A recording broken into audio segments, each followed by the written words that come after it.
Hi everyone, That Cat Mommy here, and today we're going to be talking about some items that you need to make sure that you have if you are getting a new kitten or a new cat. So one of the things, the first thing you're going to need, you need a bed. You need a place for them to sleep, a place where they're going to be comfortable. It should be somewhere that they can feel away from things. It shouldn't be in like a high traffic area. Thankfully, we have an entire room dedicated to nothing but kitten. So they have a lot of different places in here. But if you don't have that situation, or you're having to put them in a room that also you may use as a bedroom or something like that, just to make sure she's fine. Just make sure that you have a place for them to sleep, a place for them to get away from. Now, can they sleep anywhere? Absolutely. And it doesn't have to be an expensive place. And literally all of the things that I'm going to talk about in this video, I'm going to link below this video to a place where you guys can check out all of these items that I mentioned. You can check out some of them. I'm going to have options for you. But if you don't have a lot of money and you're on a budget, you can make a cat bed out of a box and a blanket, okay? It doesn't have to be expensive, but they do need a place to make them feel soft and snuggly and warm. The second thing they're going to need, very, very important for kitty, is water. I suggest that if you get a kitten that's big enough to see into it, go ahead and get a kitty water fountain. Get your cat started on a water fountain. Why a water fountain and not a bowl? Because you want to get them started off on the right foot. Cats prefer free-flowing water. It's just in their DNA that the water should move, because in the wild, if it doesn't move, it's probably contaminated, or it has, some kind of parasite or something. So they will drink more water from a fountain. And I know you might be thinking that is total BS, because that's what I thought till I got a water fountain. And then I realized it wasn't BS. They do drink more out of a water fountain. These two drink all the time out of a water fountain, and they love it. And sometimes they'll even play in it, which is kind of cute too. And the great thing about a fountain is it filters the water. When we just had a water bowl, I was having to clean that water bowl multiple times a day, at least one time a day. With a water fountain, because of all the filters and stuff that's in it, I literally have to clean their water fountain out just once a week. That's it. So it saves a ton of time and a ton of energy. The next thing you want to make sure that they have is a food bowl, okay? Very important. It doesn't really matter what kind of food bowl you get. There are people that have varying opinions on why you should use different food bowls, which I'm not going to get into. But I'm going to list some different ones down in the description that you can get to that I think your kitties will like. One of the big things about food bowls are, and this is real, legit, is whisker stress. So you don't really want to put their food in anything that their whiskers are going to touch. So it needs to be wide, like a plate or a bowl or something where their whiskers don't have to touch. Their whiskers are super sensitive. I just really learned that a couple years ago, how sensitive they are. It's how they use to feel around the world. They have little receptors in them, and they can feel. It's weird, but they don't like that touching them when they eat. It's kind of like some people don't like sounds, like nails on a chalkboard, like irritate some people, like to no extent. Some of people, it's high-pitched noises. Our ears are really sensitive, so are theirs, but their whiskers are just another attachment you need to make sure that you take care of. So whatever ultimately you decide to use, raised, lowered, everybody has a different opinion on that. The one thing people can agree on is the whisker stress from it touching the side of the bowl. So do try to get a bowl that doesn't have that. Obviously, the next thing you're going to need is toys. You're going to need so many different kinds of toys. You need toys that they can chew on, toys that they can chase, toys that you can play with them with, toys of all shapes and sizes that they're gonna, want and use and love. Now, some of it's trial and error, so I wouldn't spend a ton of money on toys. You can also make toys, okay? You can DIY toys just to figure out kind of what they like. Do they like to buy? These two are chewers. They love to chew stuff, okay? So for them, like soft toys, because you can just really just kind of get in there, and they like to bite and kick and pounce on stuff. They also really love stuff that crackles. They're back there. I was going to show you guys. The, like little crackling toys. If you want to know if the cat's going to like a crackle toy, take a balled up piece of paper, wad it up, a little one, throw it on the floor, and see if they chase after it. If they chase after it, they're probably going to like a crinkle toy. But if you're on a budget, a balled up piece of paper will work, okay? Also, another thing that they love, the lid off a water bottle. Okay, just make sure you take that extra plastic piece that comes off. Make sure you pop that bad boy off with a lid. If they like a lid, they'll chase a ball. Okay, now there's really nothing that you could probably duplicate toys like this, except for to choose small stuffed animals. I would say would be the same thing. Cats at this age aren't really that big on catnip. They say it doesn't affect them. I don't know. Look at my. He's my beautiful idiot. Stop that. Stop eating the fur. Here, have your banana. See? You gotta have something. And he loves to kick and bite on stuff, okay? So you have to have something to entertain him. Also, toys that they can play with when you're not around.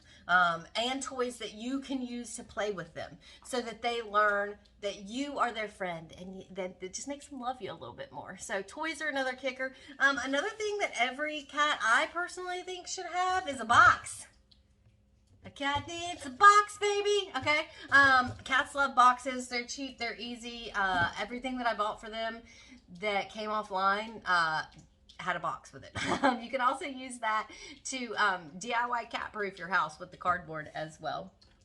So they're gonna need some toys. They're going to need a carrier to get them to and from vet appointments. If you think you can get a cat and not take them to the vet, you're really kind of doing a disservice to the kitty and possibly to you. The worst thing you can do is get attached to an animal and it gets sick, and you let it go on so far that there's no treatment for it, when if you caught it in time, there could have been treatment for your kitty and you could have, extended its life. So I recommend at least going to the vet once a year. As a side note, I believe everybody should go to the doctor once a year. Everybody get checked up. Get your pets checked out, get yourself checked out.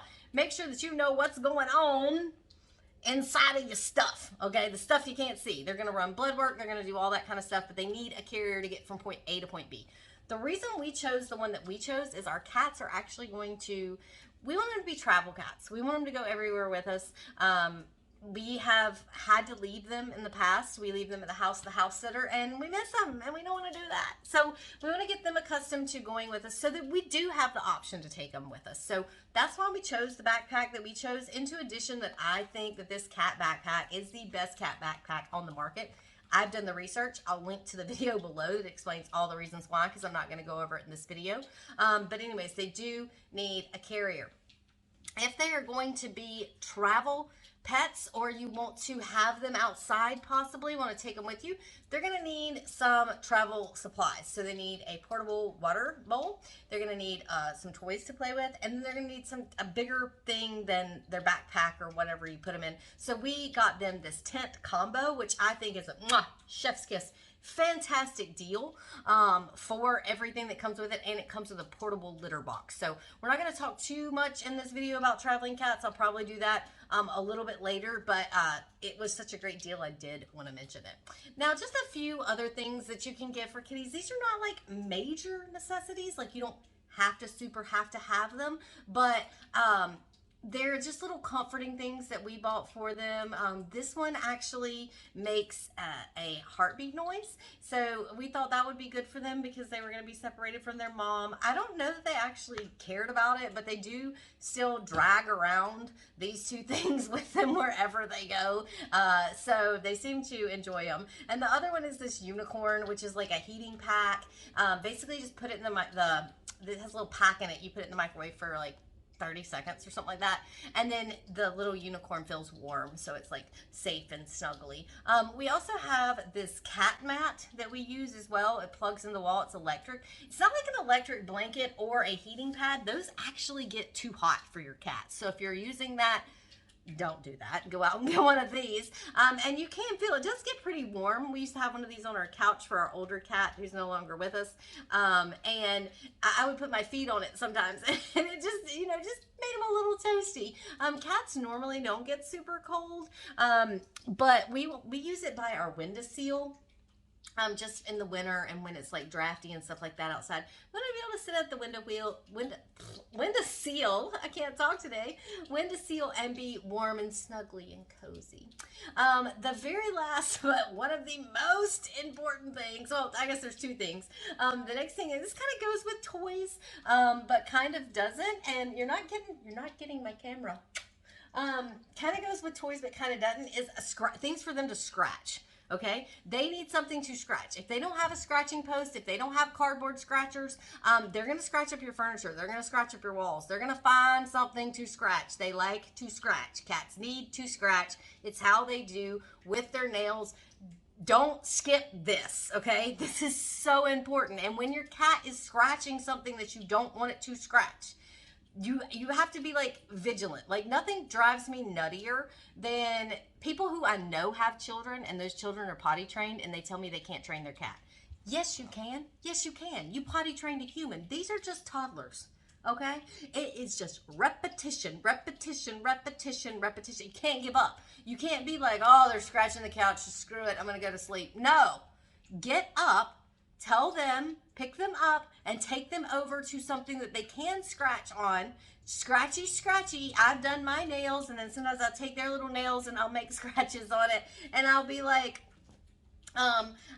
you scratch this, you know, and then I'll tell them, good kitty, you know, to make sure that they know that that is what they scratch. They do not scratch the other stuff. And honestly, it feels better for them if they're scratching the stuff that they're supposed to scratch. Here's a tip. They do have carpet scratchers that are made out of carpet and like other material. I do not like those because I think it's very hard to teach your cat that they can scratch carpet over here, but they can't scratch carpet on your floor. Like, how the heck are they supposed to understand that? So we use cardboard and then like the big raffia tule shaped things. I don't know, it's probably the right word for them, but we use those just because there's nothing else in our house that looks like that. And honestly, I don't care if they scratch up every piece of cardboard in this house. Leave the walls, the carpet, and the furniture alone. Okay, so so scratchers are very important. They are just as important as the food and the water. Most important, 110% most important, the litter box. They got to have a place to poop. And what we found works the best, she's really excited about a bug on the window, if you guys are wondering. But what we really have found works really great with a litter box, we use this with all our cats, is to get a litter box and put it inside of a bigger plastic tub. That keeps the litter from flying all over the place, and it keeps it like contained, more contained, because most litter boxes, they don't have ginormous sides to them. They don't have big enough sides to the litter box. And so litter gets kicked out all over the floor, all over your house. It gets everywhere. So I recommend just using another tub. So a litter box inside a tub. I don't put a lid on it. I am a big believer on no lids on litter boxes, just because we have had cats that have had issues with that. And so especially if you're starting out, I would start out without a lid on your litter box. And, you know, I mean, if your cats already have one and they love it, then I'm not saying get rid of it. But a lot of litter box issues are because there's a lid on the litter box and the cat doesn't like it. So that was just an easy fix, and a clear plastic tub is a great protector of all your stuff, and it helps control the litter. Now, as far as litter goes for small kittens can't use clumping litter, nor should they, because they are just like babies. They put absolutely everything in their mouth.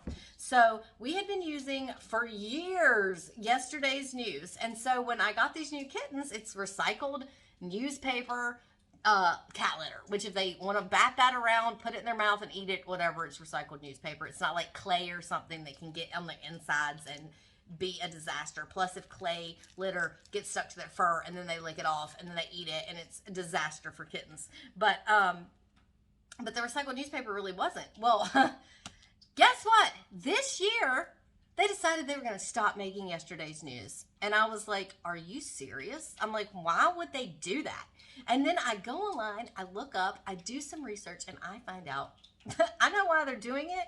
They're doing it because there's a better product out there that has literally got them off the market, like knocking them out of the ballpark on how much better this litter is. And it's recycled newspaper litter. Somebody else is just doing it better when they were the company that originally started it. So I'll link to that again in the description below this video too, so you guys can check it out and see what I'm talking about. But that's it.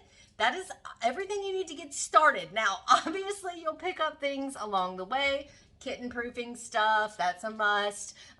Blankets, I'm sure you're going to need mats to put your cat food on. So you can get super extravagant. As you can see, I mean, we've got beds, we've got multiple tents and towers and all kinds of stuff. We've even got a big box tower that I made for the kittens because cats love boxes. So, I mean, you can do it as big as you want to. Those basic things, they're going to help you get started. If you guys enjoyed this video and enjoyed seeing my little monsters for a little bit, if you did, make sure you give me a thumbs up. If you want more great content, hit that subscribe button. And every time you subscribe, a cat gets a treat.